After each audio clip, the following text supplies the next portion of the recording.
Good afternoon, it's Christian Thwaites from Brown Janikowski. Friday, April the 8th, the end of quite a quiet week actually, and it was good to see some of the market consolidate this week. But there were one or two events which give us some pause for thought. Firstly, the Fed minutes came out on Wednesday, and there was some distinctly dovish tones coming both from the Fed minutes from Janet Yellen's speech earlier in the week. This meant that treasuries rallied. In fact, they're up about 2%, nearly up 2% on the week.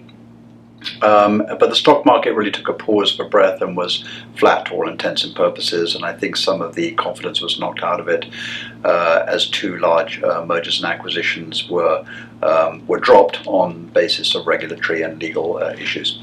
But take a look at this chart, because I think this is important about the world we're living in now, in zero interest rates and zero inflation in some economies. And the zero inflation really comes to light in Japan and Germany. And here you can see that both German stocks and the Nikkei 500, which is the leading indicator of the Japanese stock market, are off by quite a bit. Look over on the right hand side in the last week or two. In fact, the Japanese market is now off about 15% year to date. What's going on there?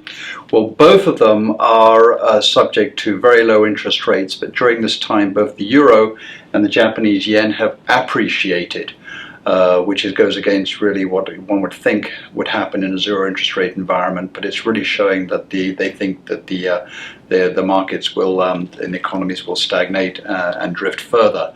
So we've seen appreciation of the currency and depreciation of the stock market. And this is something we're looking at very closely, because it's certainly not a good indicator when you've got two leading economies, markets on a weak side. But generally, we're going into the earnings season next week. That will be important. We're hoping for better news, better indications, better forward statements than we saw last quarter, and we remain fully invested. Thank you.